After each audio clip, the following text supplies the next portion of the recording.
ready to survive in advance on the Gruely True Sports Network. I am your co-host for Survive in Advance, Mike Goodpaster. Right now I want to welcome in my partner in crime, my other co-host, 1981 national champion, member of the Indiana Basketball Hall of Fame, Steve Risley. How you doing, Steve? Good morning, Mike Goodpaster. Just watched Good Morning Vietnam last night. I was going to say, I bet you did. I haven't seen that movie in forever. I think I liked it. It's a good movie. He's pretty funny. He was pretty funny. So today, we're talking football again. We're in November. What else would you talk but football? Today, we're going to discuss the college. What? We don't have a lot more time left to talk football, truthfully. It's going to be over here before you know it. We're going to be talking NFL playoffs, and that's going to be about it. Still got a couple months. And I guess. But, there's going to be a big lull period here after next weekend where it's going to get real quiet. Army-Navy game will be the next big thing. That'll be the next weekend after that. And then from there it'll be, I guess, the toilet bowls will start playing. So. And I've got an issue with the Army-Navy game anyways. I don't like it anymore. Okay, what's your issue? My issue is this. I got a buddy named Jim who's served in the Marines for 4 years in Vietnam. Went to Camp Lejeune and all this. And he got cancer from Camp Lejeune because the water was contaminated, as a lot of people did up through the early 90s. And his dream is to always go to Army-Navy game. And we get approved for everything through the NCAA. So I sent a credential request to Navy, and I think it ran through Army. And I called them even. I said, hey, this is the situation. I said, I want to go report on the game, and I've got a photographer who's in his 70s who served 4 years in Vietnam, and his dream is to go see this game. I'd love to get him on the field. And from talking to that guy, it seemed like everything was good to go. And then I get an email from him earlier in the week saying that we didn't qualify to be able to get credentials for Army-Navy because they had too many people that wanted to go there. Now, number one, at $1.5 million unique a month, I know we're big enough to qualify. The fact that we've been at the NCAA tournament, the Big Ten championships, the SEC tournament, and we've got credentials if we want them to the college football playoffs, tells me that we're big enough.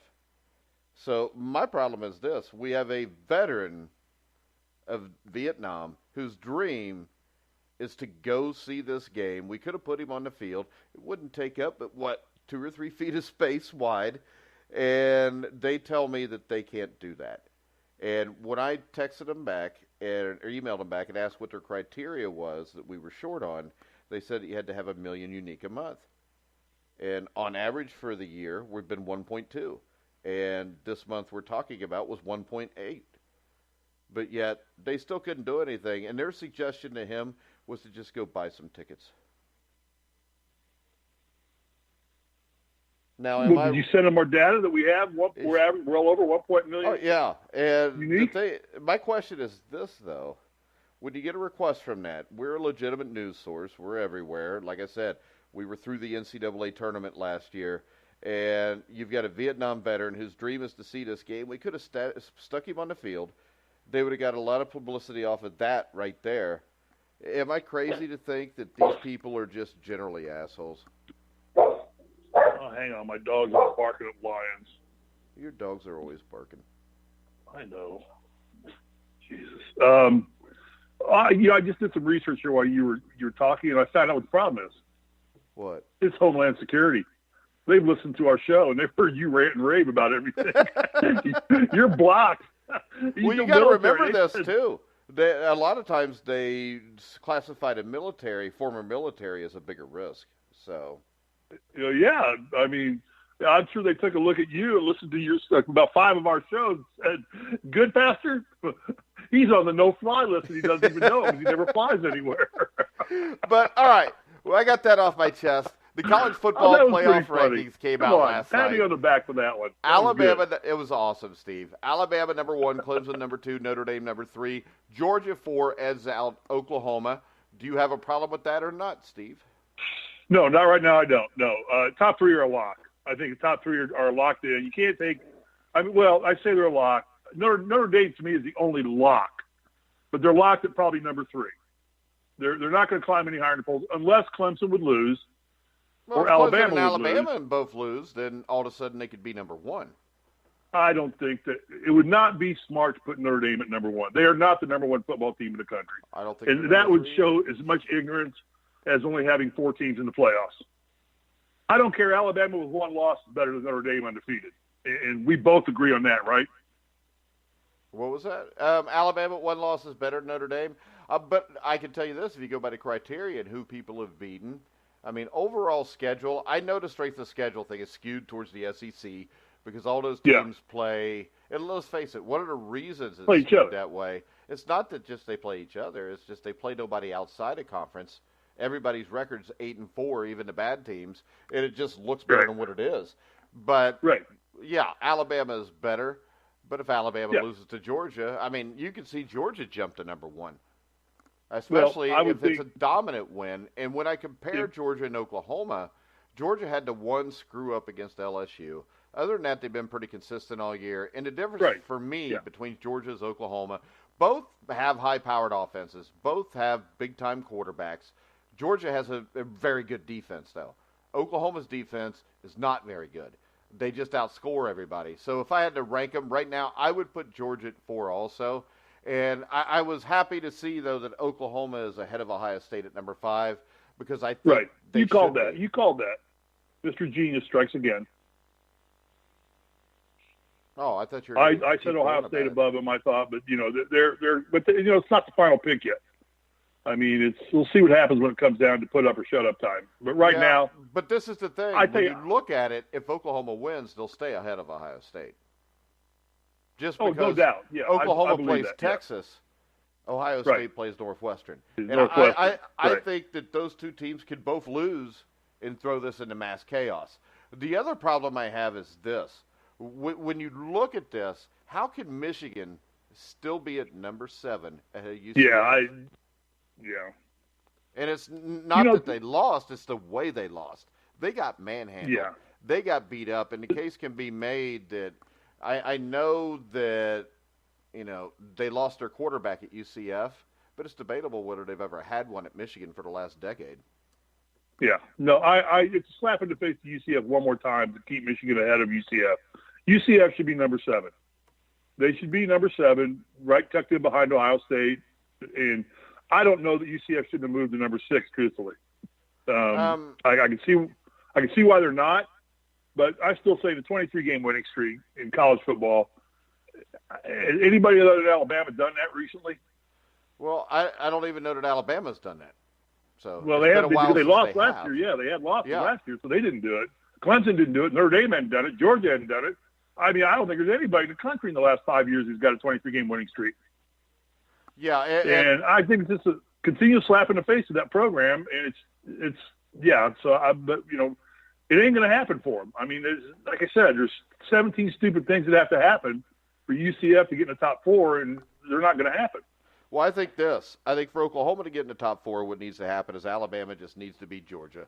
They've got to be cheering for Bama because if Alabama loses, this selection committee is not going to leave Alabama out of the field at this point. They are not going to leave Alabama out. And they shouldn't leave Alabama out. Well, I mean, if Alabama loses to Georgia, Georgia's number 4. They're playing on a neutral court. I wouldn't know. I'm sure that they should leave Alabama out. I don't know. I still think Alabama's the best team in the country. Yeah, but this is the thing, and I know their strength of schedule says different, but their schedule is not difficult. It's just not. Yeah, I mean, when you look at it, Alabama has beaten nobody in the top 10. Clemson's beaten nobody in the top 10. How many times they haven't played anybody in the top 10? I know, but it doesn't matter because you know what? They still haven't done it. If you look at it, Notre Dame's beaten a top 10 team. Notre Dame's the only team in the top 4 right now that have beaten a top 10 team. Are they? Yeah. That's why I don't think Notre Dame's touchable. I think Notre Dame's the only untouchable team in the top 4 right now because they don't play again. I mean, you can't ding them for not playing. Well, there's been teams dinged before for not playing. I don't think it'll happen just because it's Notre Dame, but nothing would surprise me. Georgia beats Alabama. You got Georgia, Alabama, Clemson. And then what happens, though, if you get Oklahoma goes out and just bludgeons Texas? I mean, if they come out and beat Texas 55-10, then what do you do? Especially, Texas is, I mean, Oklahoma's got 2 wins over Texas, which that's another problem I have here is I think Texas should be ranked much higher than number 14. I don't think they got 3 losses. Legit. And number 9 Florida has 3 losses. Number 10 LSU has 3 losses. Well, number 11 Washington has 3 anything losses. Anything below Ohio State, I'd say you're playing for the New Year's Day 6 bowl games. Well, I don't know, though, because playing this for is the New Year's Day 6 bowl games. But if Bama blows out Georgia, Oklahoma and Ohio State both lose, it'd be hard to justify any of those 3 still making it. And the scary thing is they still got Michigan sitting at number 7. Now, I'm sure if UCF beats Michigan's Memphis, not going to get in. That'll jump them above they're not going to get in no matter what. They lost to both of the top 4. Both their losses are to Notre Dame, Ohio State, which would, so they're not. Yeah, but does that not make it more justifiable? That they lost to them? No, they lost to them. He's telling me they can't compete at that top upper echelon. But this is the thing: when you look at it, they beat Penn State 42-0, and Penn State's ranked 12th. I mean, Texas should be ahead of Washington I'm telling State, you, Mike, these rankings don't matter past number 6. You're just listing teams down there after 7 on down. You're just listing teams. You're listing them almost by record. Well, this is the thing. I'm listening by the way they're sitting in the rankings, and my problem is this: once again, 7 down. What happens if 4, 5, and 6 lose? 4, 5, and 6 lose. Yeah, and let's say Alabama blows out Georgia. Ohio State losing to Northwestern would eliminate them. Oklahoma loses to Texas. Then what do you got? Then if you don't go with UCF, you're a joke. If 4, 5, and 6 lose, and you don't go with an undefeated UCF over a 2-loss Michigan team who got blown out by a team that lost, you're a joke. It's a joke. That's USC's only chance to get in is 4, 5, and 6 lose, and they leap over Michigan. How can you ignore UCF at 24-0? Well, how can you ignore them at 23-0 and have Michigan in front of them? That's my problem. I think. Well, but this is not the final rankings. This is not the final rankings. They're not. But another week to go. The fact, Steve, that they would still put Michigan after giving up 62 points and getting beat to death by Ohio State ahead of UCF tells me no matter what happens, they're using McKenzie Milton's injury as a reason to keep him out. I'm telling you, Mike, I'm not saying it won't happen because you're probably right, but it would look so stupid if 4, 5, and 6 lose. Michigan sitting there with 2 losses, getting their asses handed to them by Ohio State.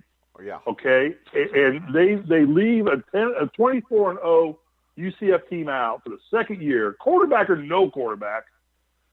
That just smacks of absolute favoritism, impropriety, Power 5 ranking BS. Yeah, because Memphis is actually a really good team. They were really good last year. They're 8-4 this year. They're going to play in a decent bowl again.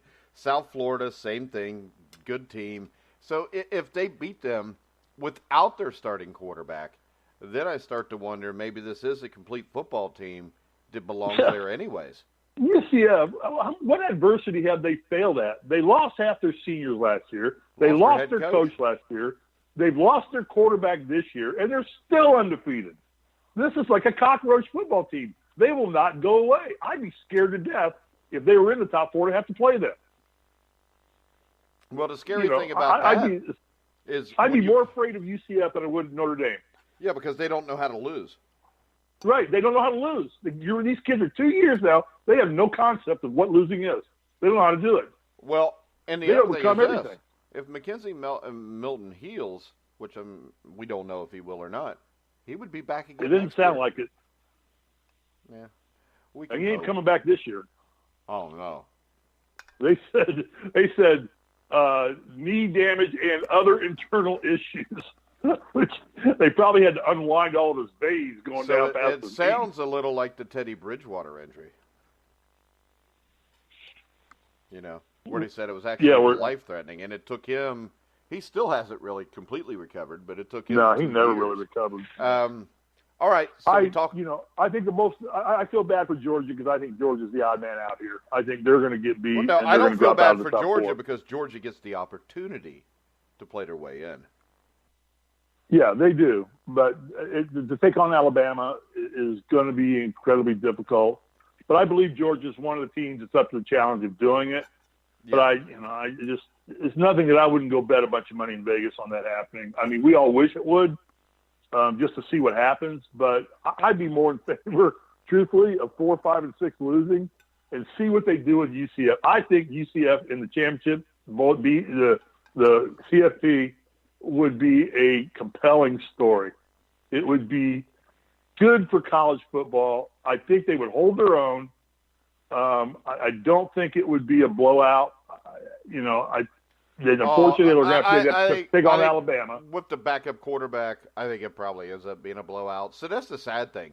Do you want them to get there with their backup quarterback, get embarrassed, and then it makes it even harder for a team that does what they've done to get into that Final Four in the future, possibly? Yeah, that's another. Sometimes we tend to overthink these things. I get it. Well, that's what we're supposed to do. That's why we sit on here and do this. Yeah, that's why we're not coaches or players. Yeah, we just overthink these things. All right. The other topic today is the NFL head coaches. So are we done with this? Yeah, I don't see anything else. So who's most likely to be the fourth team then in your eyes? In your eyes right now, Oklahoma. Just right now, without just say, who do you think is going to end up in the number 4 slot? Oklahoma. Oklahoma's who I say. And I think Oklahoma's going to end up in the 4th spot. I think that is the best thing that could happen for college football because I'm fine with that too. I think fine with Oklahoma being there. Oklahoma's offense against Alabama's defense would be something to watch. Yeah, no, I think I'm fine with. Sadly for Georgia, I don't think they're going to get it done and they're going to drop out. And they've had a great year, and they probably still are one of the 4 best teams. But the way these ranking things work, I just don't see them staying there even with a loss even to Alabama, unless it's some kind of remember 7 this, overtime Georgia game. got manhandled by LSU, and LSU has now lost 3 games. They got manhandled by Alabama. So, in the end, matchups mean more than anything else. I think Georgia can keep the game close. I think Georgia will lose to Alabama something like 31-21, 37-27, something like that. That brings us to the NFL. Coaches on the hot seat, which it seems like half the NFL every year is on the hot seat. So we're just going to start off with the guys that are most obvious to me. We'll break them down a little bit, see if we think they'll be back, see if they should be. Yeah. I think 2 of the 3 coaches named Sean are safe. Okay. I think this. I think every. I'm going to go on a limb and say that. I think every coach with the last name of Belichick is safe. So we're going to start. We're going to start off with the Green Bay Packers, Mike McCarthy. A year ago, McCarthy's seat was cool. He received a 1-year contract extension. Everything's kind of fallen apart since then. This team is 4-6-1 with Aaron Rodgers at quarterback, and I think there is a big perception here, and I think it's a perception that's where there's smoke, there's fire, that Aaron Rodgers isn't fully in support of McCarthy, and that doesn't help matters either here, Steve. I think this is Mike McCarthy's last year. Yeah, the Packers tend to be a fairly loyal organization. I mean, they tend to keep it in-house as long as they possibly can. They don't like change in Green Bay. They do this always pretty much the same way they've done it throughout the entire tenure of the oldest football team in the NFL. One of the oldest, if not the oldest. I don't know, the Bears may be right there with them. But I think what you're seeing here is the coach pretty much is only as good as his quarterback. It's kind of what happens. I mean, to some degree, a large degree, and you're starting to see the downward slide of Aaron Rodgers as a quarterback. I mean, I still think he's got greatness in him, but it's not going to be consistently great like it was 4 or 5 years ago. And we're going to see these big Brett Favre moments from Aaron Rodgers now, where he's going to come in on some Monday night, he's going to have one of these 500-yard passing games and dazzle us all again, and we're going to go, that's why we love Brett Favre. That's why we love Aaron Rodgers.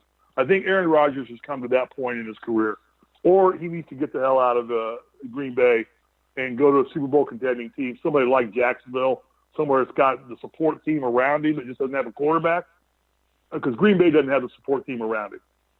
And McCarthy, I think, because of that, is going to get exposed.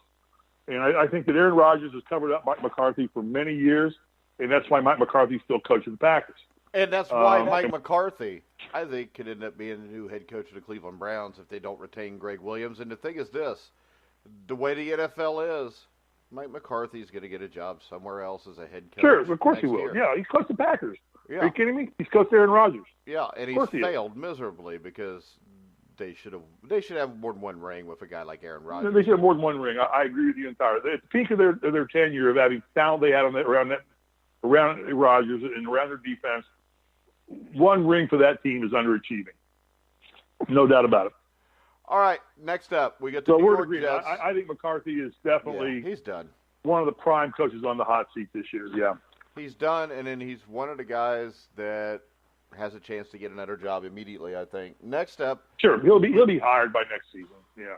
Next up, we get the New York Jets head coach Todd Bowles, 23-36 over 4 seasons, has lost 16 of his past 21 games, will miss the playoffs for the fourth straight year. So he's obviously in trouble. I don't think it's his fault here, but you can't lose this much and keep your job. I think that Bowles is a guy that could get rehired by somebody right away as a head coach, which I don't think would be a bad idea. And I think really with the Jets and their GM appears to be safe. So I think you're going to look for an offensive – did I just say fur? I think you're going to look for an offensive coach – I'm from Indiana – who can develop a young quarterback like Sam Darnold. So I think Todd Bowles is out, but I don't think he's like Mike McCarthy. I think he's a good coach that's been stuck in a bad situation. Yeah, and Todd Bowles seems to be a great guy, too. I mean, it's like this is one of the guys you want to root for. You really want to see him succeed, unlike some of the other head coaches in the NFL. This is just a guy that's done it all right. He's been a class act. He's, coached under the scrutiny of the media and the fans of New York City. And it's just not easy, but I think he's been given enough leeway and enough rope that, but I just don't see him hanging around. I mean, I think the Jets are going to be forced, if they want to keep people coming to the games and keep the Meadowlands sold out, they're going to have to make a change there. But I look at Bowles again as a coach in Cleveland. I mean, Cleveland's a hot property right now because the way Mayfield and these guys are playing and Chubb and those guys are doing, Cleveland's an up-and-coming football team, and there's going to be a lot of coaches jockeying for that job. I mean, the biggest question is that's going to be a hot job. The right guy. And I think they've got the fortunate thing for Cleveland is they have the ability to go get the right guy because there's going to be a lot of interest in coaching that franchise. I think Greg Williams could possibly end up as the head coach there, and I think Greg Williams is the perfect guy for that job. Now, what I think will happen is they'll probably win some, lose some the rest of the way. They'll want to make a big splash and hire somebody that has a bigger name like a Mike McCarthy. But I think if they just stay pat with Greg Williams, this team is going to be fine. Next up, we get the third guy who I think is done no matter what he does the rest of the season, and that's Dirk Cutter. Number one, I would like to know how Dirk Cutter got the job to begin with. But patience has to be wearing thin there. He's the one that wanted to develop and bring in Jameis Winston. Winston still looks like he's a rookie. But the biggest thing with Cutter is he had the opportunity to fire defensive coordinator Mike Smith at the end of last season and didn't. And that's a move that I think unquestionably cost the Bucs some games this season. And eventually, Smith still was fired in October. I think that is the final nail in the coffin for Dirk Cutter. I don't think he should be back. I don't think he should get another job in the NFL as a head coach. What's your take on Dirk Cutter?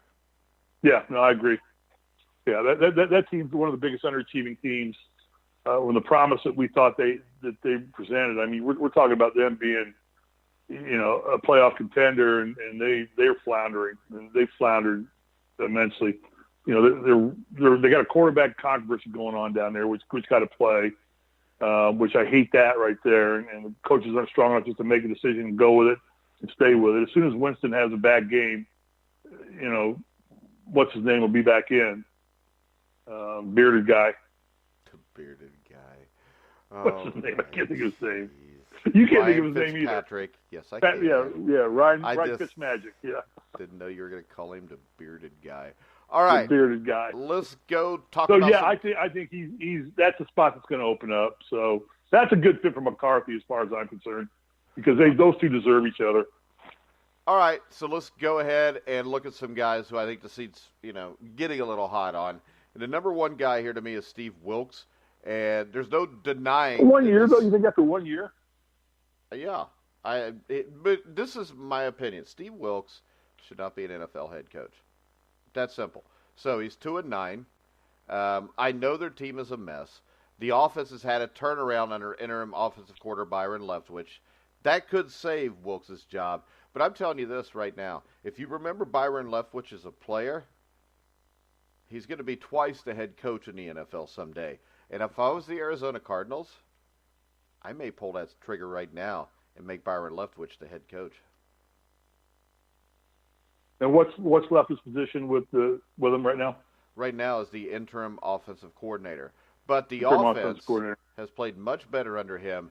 And I think Leftwich is a guy that will give players respect because Leftwich had a solid career in Jacksonville. He was a tough guy. He's going to bring that to this team. And you've got Josh Rosen. And the best thing to have with Josh Rosen is Byron Leftwich as the head coach, picks him out a coordinator, or he coaches the offense himself, gets a good quarterback's coach in there, and see what you can do with Rosen. The only problem is I don't think Rosen is the answer here, too. I expect they'll give Wilkes another year, but I think when that year's over, don't be surprised if Byron Leftwich is a new coach of the Arizona Cardinals. Yeah, that makes sense. I'll buy that argument. I love to debate you, but really I can't on that one because everything you say makes good sense. But I hate seeing a coach only get 1 year to put his program into place. It generally takes a year to get your system up and running, and that's why I think they'll give him. You're dealing with a new rookie quarterback this year, and there's a lot of ifs and buts going on there right now that I might say we'll give you another year, but you better be productive. And you might go under the table and tell Leftwich, hang on. You don't go anywhere until you talk to us. All right. Next up, we've got the Baltimore Ravens. Coach John Harbaugh is 171 over 11 seasons. He's won a Super Bowl, so this is not Marvin Lewis. I think his hot seat is cooled with the 2-game winning streak. But let's face it, everything I read on the internet tells me the Ravens are the favorite for that last playoff spot. I don't see it. I think their schedule's tougher than the Colts, the Broncos, the teams they're competing with there. I don't think they're going to make the playoffs. So if they don't, I think that's. Go ahead. I think if they don't, I think owner Steve Biscotti will definitely consider letting Harbaugh go. And Harbaugh, if you let him go, is going to be snatched up right away, and he's going to be successful wherever he goes. And I just look at the Ravens. If Joe Flacco's healthy, they can make the playoffs. They're not making the playoffs with Lamar Jackson. I'm sorry. He played great against the Bengals because the Bengals are pathetic. He played all right against the Raiders. He turned the ball over a couple times. But I don't think Lamar Jackson is getting the Ravens to the playoffs. So hopefully Joe Flacco could come back. But John Harbaugh will be a coach somewhere next year. I just don't know if it'll be. Now, wait a minute. As a Colts fan, I hope he doesn't come back. Just leave him out. I'm fine with him staying out. Let's go with Lamar Jackson. I'm happy there. I mean, I'm wanting my Colts in the playoffs all of a sudden now. I'm thinking we can compete. So, because I'm blind too, but that's okay. Blind loyal. Yeah. Because it's the sixth seed, you're traveling to Pittsburgh or New England. His hot seat totally gets turned off and on by making the playoffs. If he doesn't make the playoffs with his team, which this is a playoff team, should be a playoff team. No, the Ravens are not a playoff team. Pardon? The Ravens don't have the talent to be a playoff team. They got no running game at all. The defense is still good. The offensive line's a mess. Well, they don't have enough wide receivers that can make plays. I think this. I think the fact that John Harbaugh has this team at 6-5 is the reason you should never coach or fire him, because really this team's biggest problem has been missing on offensive line draft picks and missing on the draft overall for the last 5 years. And I don't think John Harbaugh is the one picking the players when it comes to that. I think it's the GM. Yeah, I still say it's playoff contingent. Okay. I agree, but I don't think it should be. Next up, we've got my favorite head coach, Marvin Lewis and the Cincinnati Bengals. He is 130, 118-3 over 16 years. The thing you have to realize about that record is this, Steve. They don't count playoff games in your overall 16-season career record. When you include playoffs, he's 130 and 125. So, the best thing that happens here is they lose the last 5. He ends up 130, 130-3, and he is the personification of mediocrity. I I think he'll be back because the Bengals are pathetic. What do you think, Steve? Right, and they got Hugh Jackson now. Yeah. I mean, I think that Mike looks at it like, I got two geniuses now. I got Marvin Lewis and Hugh Jackson. I mean, we're going to get better. We're definitely going to get better. Well, so see, I'm not going to get rid of Marvin Lewis now because I got Hugh Jackson covering. The excuse will be until A.J. Green got hurt and Andy Dalton got hurt, this was a playoff team. But that's not really true because if you watched them after the first 5 games of the season on, they haven't been. And people will say, well, they had a lot of injuries. Well, I'll say I don't really care because I guarantee you there'll be teams that make the playoffs that have a ton of injuries. Now, losing your starting quarterback mid-season is an excuse, but it's not an excuse for your team to lay down. And what I've seen from the Bengals in the Chiefs game, the Saints game, even the Buccaneers game in the second half, the game they just played against a team I can't remember, that's how bad it was. Who did they just play? Cleveland. Oh, they lost to freaking Cleveland. You can't. Hey, Cleveland's lose to good Cleveland. now. They don't have Hugh Jackson. They're good. Oh, yeah. Cleveland's good. They're 4-6-1. They're still behind the Bengals. But this Bengals team will end up dead last in the AFC North. They will lose a second time to Cleveland. They might beat Oakland. Other than that, I don't see them winning another game. I think Denver's going to bludgeon them this week. And I think when it's all said and done, I think Mike Brown actually might be forced to fire Marvin Lewis if they lose out. It would be hard to defend it and keep fans interested. But this is the thing. When you look at social media, Bengal fans are stupid because they're like, well, A.J. Green reportedly wants to be traded. Well, we could trade Andy Dalton, too. We could get like 3 first-round picks for those 2 guys, and we could rebuild. But they don't understand. The problem is not the players. The problem is really not the coach. The problem is the owner. And until the owner is changed, this team will be a joke. Okay. Next up, talking about owners that are a joke and destroy their franchise, we get the Dallas Cowboys and Jason Garrett. I think the pressure still remains on him big time. And especially now that the Cowboys look like the favorites to win the division with 5 games to go. Washington's lost their starting quarterback, Alex Smith, for the season. They've rallied. They've beaten some maybe not great teams. But if he wants to keep his job, he better keep winning. He better win this division. But this is a guy that should be fired. I don't care what happens the rest of this year. I don't think he's a good football coach. And I think the cap on them is maybe they can win a horrible division and then get the hell beat out of them in the first round of the playoffs. I think that's as much as you can hope for as a Cowboy fan right now. You know, the fun thing about Jerry Jones is that what you really enjoy about Jerry Jones is he's just unpredictable as all get out. I mean, you don't know what. I mean, I can see the playoffs, the Cowboys making a great run to the playoffs, winning their division, winning the first game, then losing, and then the next day he's fired. Just as easy as I could see him like missing the playoffs by a game, and Garrett's still there. I mean, you just don't know. Jerry Jones is such an enigma. That's what makes him kind of fun. It's kind of why people probably don't like him much as anything. Is that he's just so unpredictable what he's going to do. I think that Jason Garrett has probably been on the hot seat the second day he took the job. I think any Dallas coach has come in there, including Jimmy Johnson. Well, no, see, I think you're on the hot seat if you don't do what you're told. Jason Garrett, I don't think he's really been on the hot seat until the last year or two because he wasn't winning. Yeah, but that's the volatility of Jerry Jones. He's just carried out what Jerry Jones wants. He wakes up one morning and said, he's like me with getting a haircut. You know, I'll let my hair go, and I'll let it go and let it go. Then I'll wake up one morning and say, God, I got to go get it cut in the next 30 minutes or I'm going to get it's just driving me crazy now. I would hang say up the phone probably here, more. I'm going to go find a barber. I think it's probably more that you wake up, Tia looks at you and say, "You're starting to look like a woman, Steve. Go get your hair cut." No, she likes it long. Hell, she didn't want me to get it cut. But no, it's driving me crazy. So as soon as we get off the show, I am getting in my car. I'm going to find a Supercuts and go get my hair cut. Well, just shave your head. Be a man. No, at 60, I'm glad to have this much hair. But I have to worry about getting a haircut every 3 weeks. All right. So not a lot of people can claim that. Next up. So Garrett, I don't think Jason Garrett's tenure is really based on performance.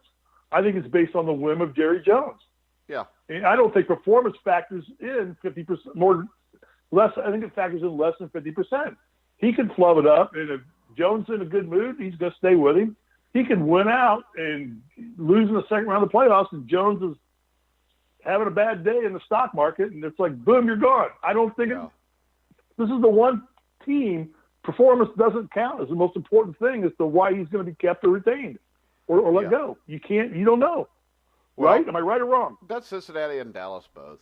I mean, you basically got crackpot owners that think they know more than what they know. Next up, the Jacksonville Jaguars. We'll close on this. What? Isn't that amazing that those two guys, Brown and Jones, are in the same boat in terms of what people think of them as they're polar opposites. The one is cheap. He's just trying to make money. The other one, Jerry Jones, I think spends all the money to try to make himself look like he knows what he's doing, and it fails miserably for both of them. Next up. Yeah, Jerry Jones works in the oil industry. It works well. That's why he can afford to own the Cowboys, own the stadium, and everything that he does. I get all that, but it gives him the money to be Jerry Jones. I mean, his prowess in the oil industry, definitely, but still, I don't think performance is going to make a hill of beans difference for Jason Garrett. I think it's just what kind of attitude. It depends on what Jerry Jones gets for Christmas from his grandkids. All right, next up, we got the Jacksonville Jaguars, who are 3-8 right now, and probably the biggest disappointment in the NFL. They've lost 7 consecutive games. Doug's got to be gone. If it goes to 12 and they don't win another one, I think he's got to be gone. But I don't think they should ever hired him to begin with. I think what he did in Buffalo was an absolute joke. He goes 9-7, and then basically quits on his team. But I think in the end, he's going to lose his job, and the Jacksonville job is a job that people are going to want, because if you can find a quarterback, you got everything else there. So maybe Tom Coughlin. Is Coughlin a good GM? I mean, is Coughlin a good GM to work for? I'll tell you, from what I look at, if he's a good GM, he would have found a quarterback by now. I mean, you would at least try people other than Blake Bortles, which they're going to do this week. But Cody Kessler's not the answer. You already know Cody Kessler's not the answer. So why would you even play Cody Kessler? Because Blake Bortles every once in a while looks like he's good. Next up, this is one that I think is really interesting, Steve, and that's Jay Gruden, who's 34-40-1 over 5 seasons. The Redskins have missed the postseason the last 2 years.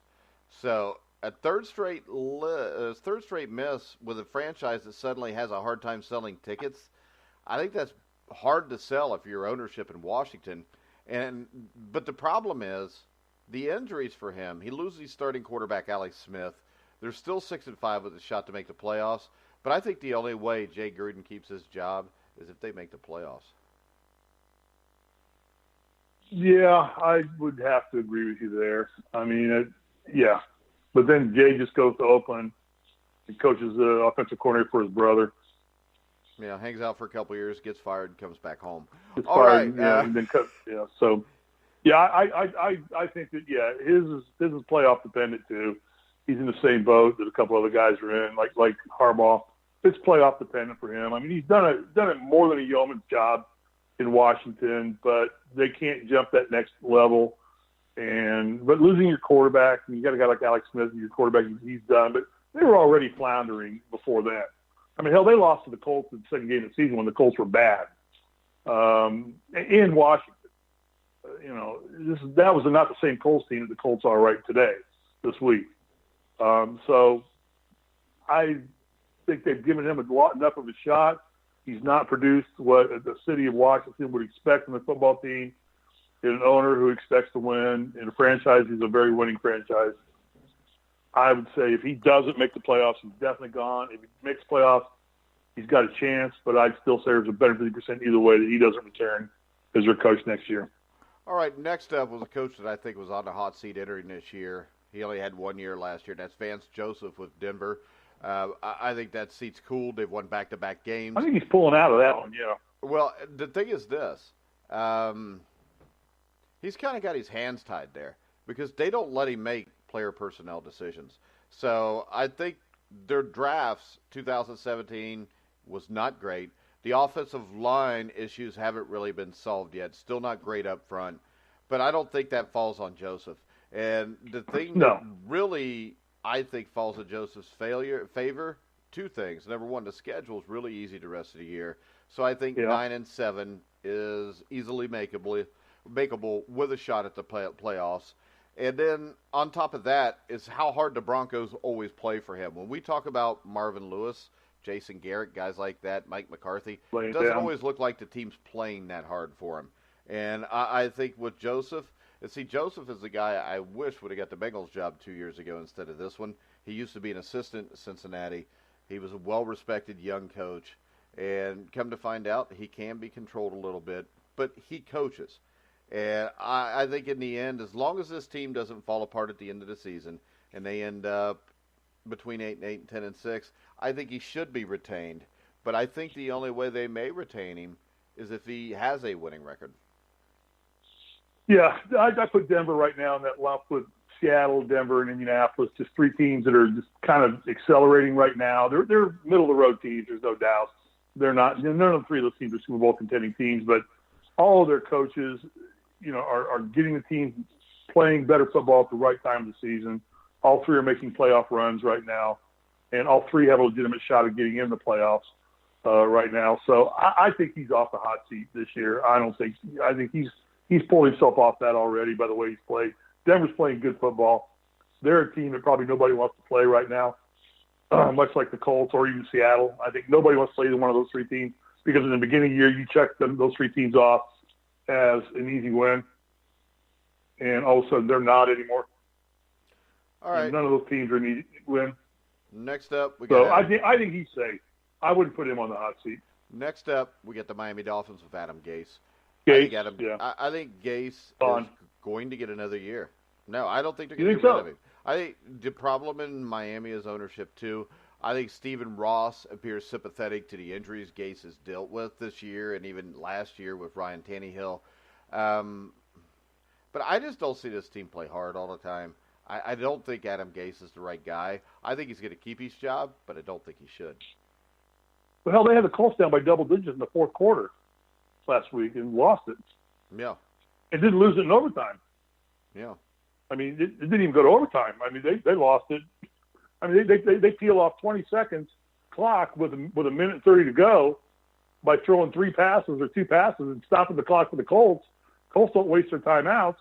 And you give that ball back to Andrew Luck right now with that much time, and Adam Vinatieri is your kicker. Okay, that's a coaching mistake right there. Yeah. You keep that ball on the ground and chew out clock. I mean, come on, who doesn't know that? But, all right, next up, I think a few guys that are safe people have talked about Dan Quinn with the Falcons, Matt Patricia for Detroit, Mike Zimmer with the Vikings. But the guy that strikes me as being on a hot seat here, this is a guy I think should be fired, and that's Ron Rivera, Carolina Panthers for 6-5. I know he took them to the Super Bowl, but he's only had 3 winning seasons out of 8 seasons. They've got a new owner in David Tepper who wants to win. So unless this team gets it together, I mean, they were 6-2. If this team ends up 8-8 and misses the playoffs, I think Ron Rivera's gone. You know, the only problem I have with Ron Rivera is he can't control Newton. That's just my problem with it. Is I think he's he's kept Carolina in the hunt the time, but I just think Cam Newton is such a loose cannon that you don't have the cojones to shut him down and make him play the game the way you want to coach the game, and Cam doesn't do that. And I'd love to see Cam do that because I think Cam's a great athlete. He could be a great quarterback, but Cam's just more into being Cam than he is being a great quarterback. Yeah, and I think that reflects on Rivera because Rivera can't control him. You can't control your quarterback. You're going to make stupid plays, make mistakes. You're going to put yourself in vulnerable situations, which is exactly what Carolina does every week. That's why in the pool I play in, which is, it's just a pool, not even a fantasy league or anything like that. We just pick games based on the spreads, and it's mypoolhost.com, and I hate picking the Carolina Panthers every week. It's the worst team in the world to pick because I just don't know what damn Panthers team is going to show up. They're the most unpredictable football team, and I think that if Rivera would get a grip on Newton and tell him how he wants him to play and play that way or don't play, I think the Panthers would be a better football team. But he's obviously not able to do that, so the owner's going to make a decision. Are you going to bring somebody in that can control him and get him to do what he needs to do? So, yeah, I think Rivera's on the hot seat here. All right. I think he's more than game. I think he's more on the hot seat They just wouldn't make an relation to the playoffs. I mean, if they don't make the playoffs, I think he's definitely gone. Yeah.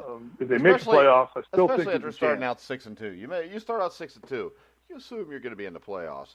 Right. Are there any other coaches here that you would have any questions about coming back? Or well, you talk about Tomlin. I mean, you're always down on Tomlin. You think doesn't he's matter. safe? He's not going anywhere. He's always safe. Not going anywhere. Okay. No, the Steelers don't fire their coaches. They just pick better coaches than the Bengals do, and better players. No, I think we've covered all the ones that I see here. I don't think Belichick's in any danger. Well, is there anybody you think should be endangered? It's not. What about Buffalo's coach? Oh, I think Buffalo's coach is safe. I mean, I think they have the worst roster in the NFL, and they're 4-7. I mean, really, they're only 2 games out of a playoff spot. I mean, they've transitioned from Tyrod Taylor to rookie Josh Allen. He had him in the playoffs last year. And the thing that stands out to me, especially when I watched them, I think it was Sunday night or Monday night against the New England Patriots, was just how hard that team plays. They've got no offense, but they go out and they play hard every game for Sean McDermott.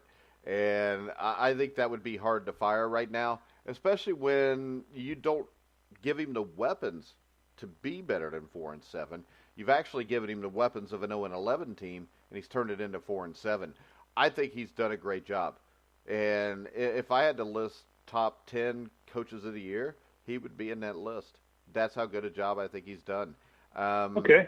To me, a guy that nobody will bring up because of injuries, I'll still come back to it, is Kyle Shanahan of the 49ers. 8-19 over the last 2 seasons. I know they lost Jimmy Garoppolo. They've got a big-time running back. But the thing that stood out to me is I think this last week was the first time I saw this team not put forth effort. And the thing about this is, and we've talked about it on other shows, winning is contagious, so is losing. And I think the make or break year for him is going to be the first 8 games of next year. He's probably going to have a healthy Garoppolo. They're going to have another draft where they get like a Bosa to play defensive end. Everybody's going to be excited about this, and then he's going to have to get it done. I just think this. I think the Niners, I don't think they've built this team the way it should have been built. I think Garoppolo was a great signing.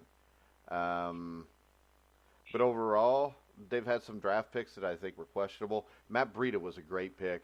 He's one of the best running backs in the NFL right now. But one more solid draft, and he's got 1 year to get this turned around because this will be going on year 3 next year. And by the time you get to year 3 and you put all the money in Jimmy Garoppolo, the ownership is going to expect results. And if they don't get him, I think Kyle Shanahan will be gone. So I think next year is make or break for him. I don't like the 49ers, so I wish they'd just get rid of him now and hire Mike McCarthy. But that's because they stole 2 Super Bowl championships from my team. Ben McAdoo? Ben McAdoo, I think, is safe because I think they're waiting to see what he does with his new quarterback they'll get next year. I don't think he should be. I think he is one of these guys. Ben McAdoo was fired last year. I think you're talking about Pat Shurmur, right? Yeah, I'm sorry. Yeah, Shurmur. Yeah. Okay, so when we look at Shurmur, McAdoo was 11-5, made the playoffs a couple years ago. Got fired after one bad year. You got a mess now, but Pat Shurmur is, I think, the nephew of Fritz Shurmur, who's one of the greatest football coaches, positional-wise, in NFL history. They've got Mike Shula, which his daddy is Don. So you know where I'm going with this. I don't think this team is well coached. I don't think this team fixes anything until they get a front office that drafts better and a head coach that is qualified to be an NFL head coach. Okay. And that's all I got to say about that. I saw a preview for Forrest Gump the other night. So I saw a preview for Forrest Gump? Yeah, that's why I said that's all I got to say about that. And that's all I got to say about that. Yeah, he worked for Bubba Gump's fishing boat. Vrabel's, you think Vrabel's safe? Yeah, Tennessee's underachieved. I think Vrabel is big time safe. Okay. I just do. I mean, I think he's done a great job with a team that in the past, I think, lacked passion. And I think with him, I think they play with passion. They just don't have quite the players they need yet. I don't know if Mariota's the quarterback of the future for them. I think he may be, but I don't think we know that yet. I think the jury's still out. I think Mike Vrabel is a guy I would love to have coach my team, and he's a guy that was a very smart linebacker for the Patriots. He worked in that organization as a player. I think he's more than qualified to be an NFL head coach, and I think that he will do a great job with the Tennessee Titans. Zimmer jump on the hot seat if the Vikings don't make the playoffs? Yes. Okay, I agree. That's playoff. Vikings are a playoff. I'm hoping then they I fire him and the the Bears are surprised. Bengals I hire understand him the as Bears the are head coach. surprised. Yeah, I'm hoping they fire him. That was what?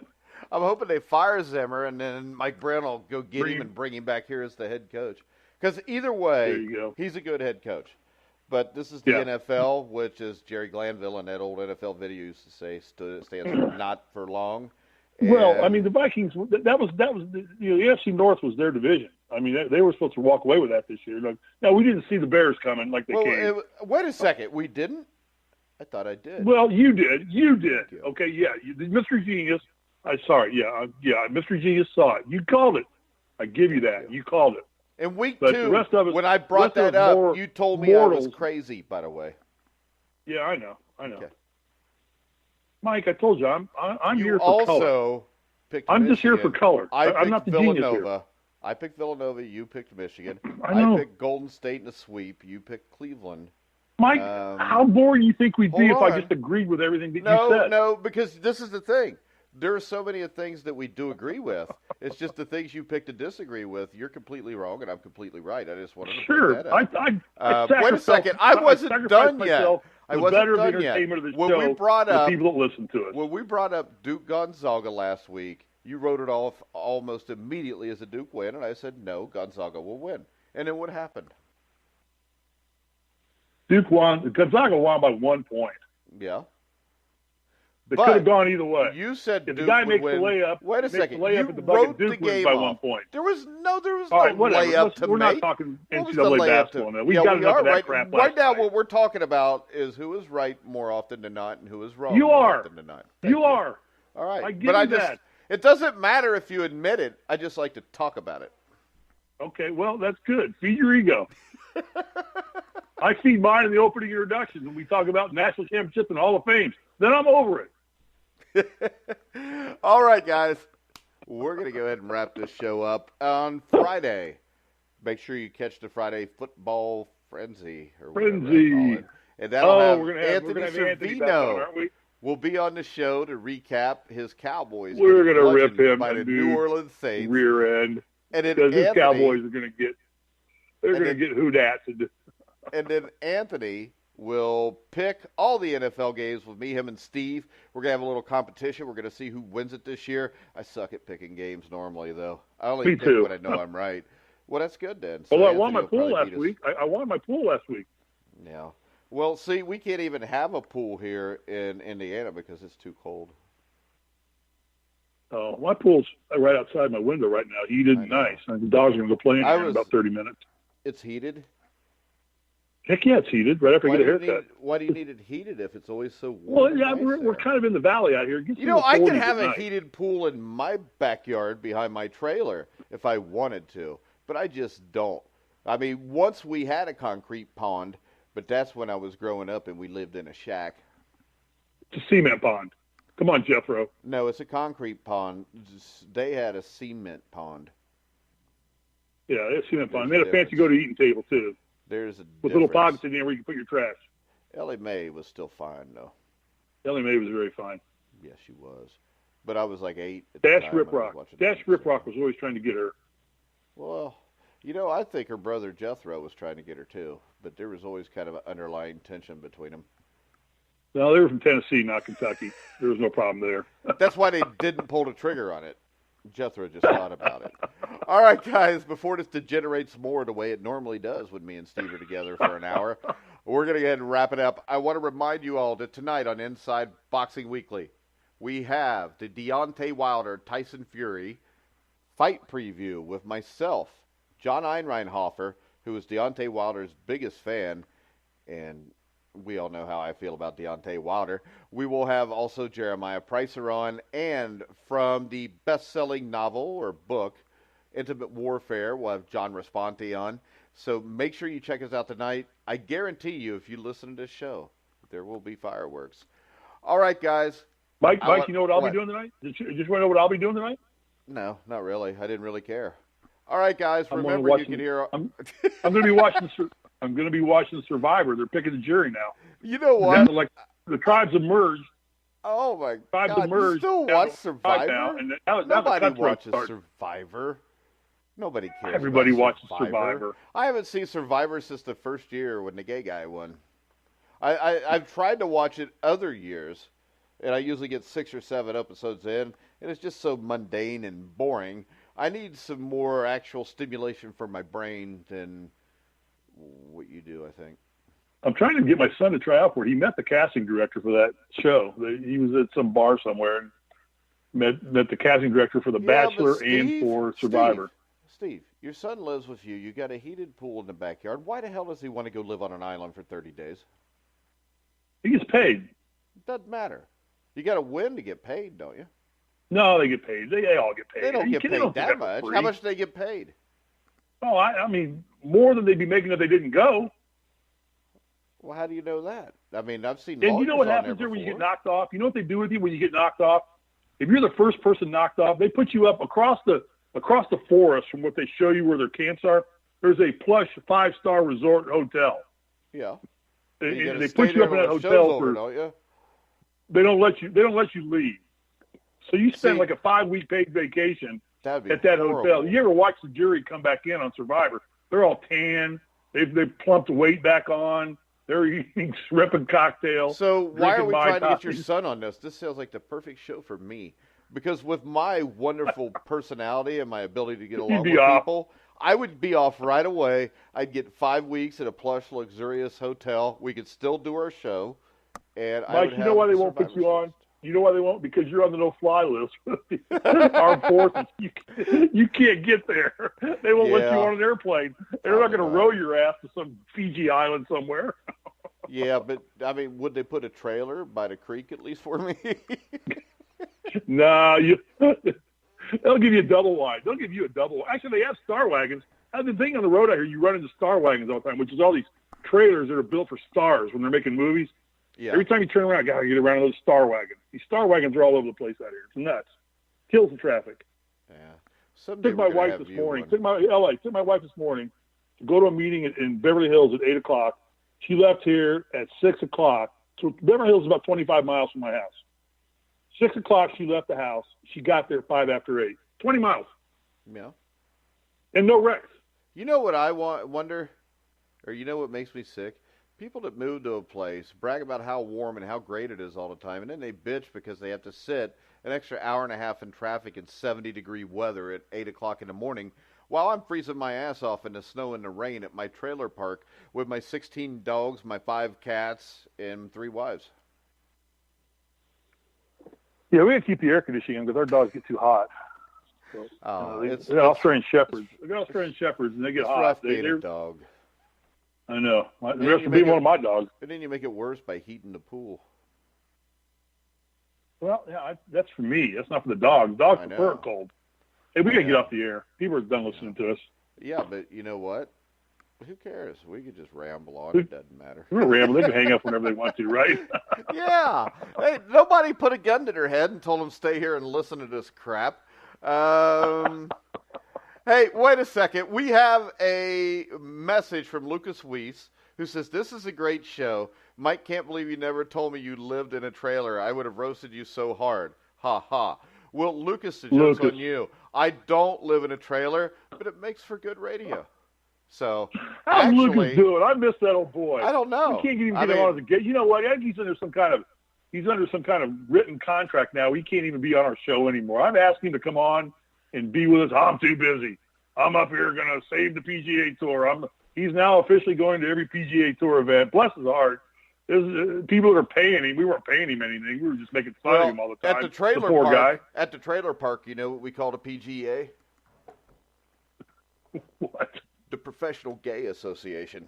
So Lucas is working Oh, for them. come on. I'm going to tell you, Lucas, if you're still listening, you better honor your commitment to cover the Iditarod for us. That's all I got to say. Yeah. We signed a verbal contract on that one. He is the foremost, authority on the Iditarod when it's held in Canada. I love Lucas. We got to get Lucas on as a guest one time to be a Friday guest picker.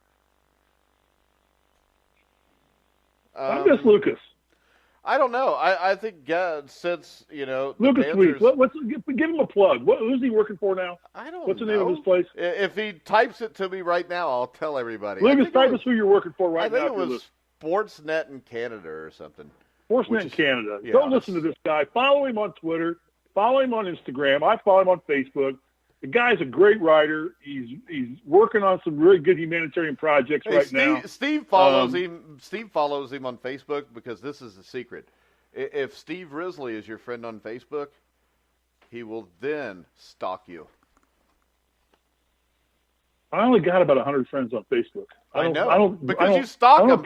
You only got 100 friends because everybody gets rid of you after that because you freak them out. I don't accept friendships anymore. I just quit accepting friends. I'm afraid everybody's a Russian.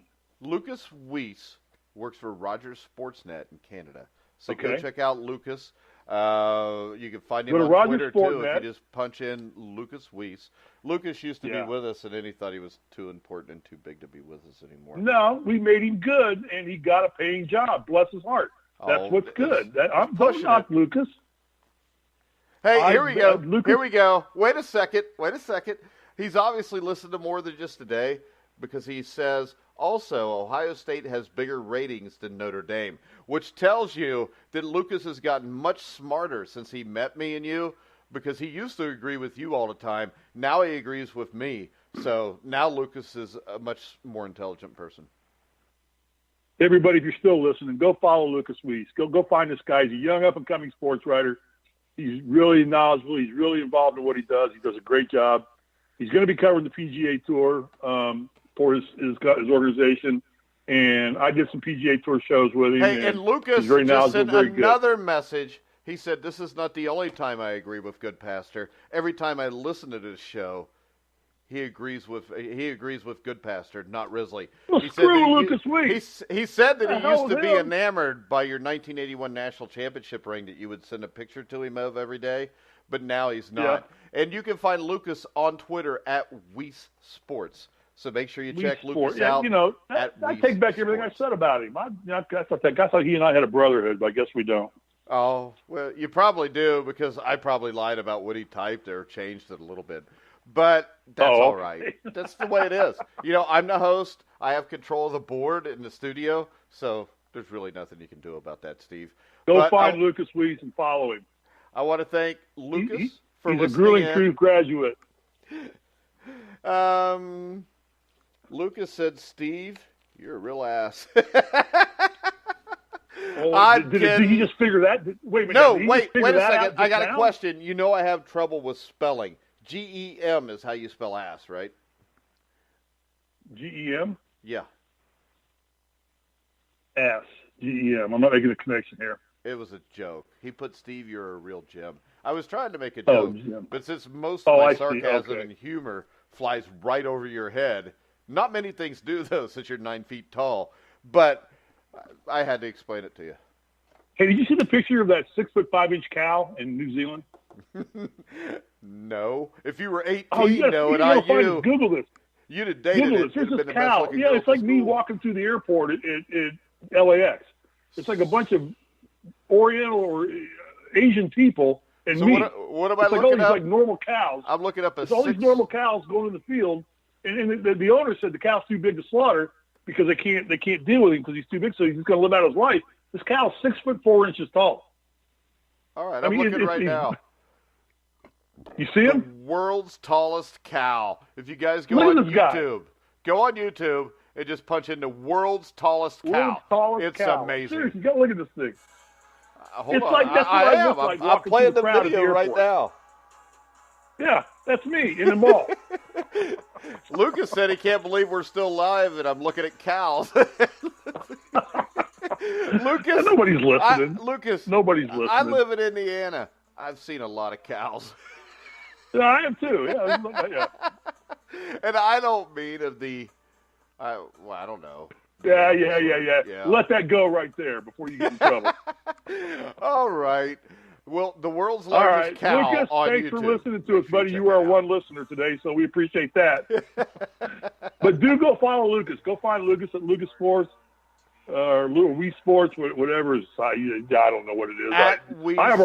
I'm getting tagged, so he just pops up every time he mouths off on social media again. So this is the thing. All right, now he makes fun because I live in a trailer. But what he doesn't know is, in a trailer, I mean, you get a lot better reception on your TV antenna. Do you have a sign outside your trailer that says if trailers are rocking, don't come knocking? No, the sign outside of my trailer says, beware of dog and owner. That's okay. It says. Beware of dog and we owner. Better get off the air. We've got the waiting pool right out front, so if anybody wants to come over to my house, you can. We'll chill in the trailer park. It'll be a lot of fun. It's kind of like the Trailer Park Boys, only not Canadian, so it's smarter. All right, I'm going to get off here. And Lucas Weiss said, beware of dogs and guns. So that's what our little Canadian buddy says. But Lucas, thanks for listening. We want to thank everybody for listening. Make sure you check out Inside Boxing Weekly tonight with the Tyson Fury, Deontay Wilder preview show with myself, Jeremiah, John, and of course our special guest, John Rasponte, who wrote the Amazon bestseller, Intimate Warfare with Dennis Taylor. Pictures by Ed Mulholland. You can hear us tonight on thegruelingtruth.net live at 9 o'clock. And then from 10:30 on, you can hear the show whenever you want on Spotify, iHeartRadio, iTunes, Spreaker, Stitcher, wherever you find sports podcasts, you'll find The Grueling Truth. So for Steve Risley, I'm Mike Goodpaster. You've been listening to The Grueling Truth, where the legends speak.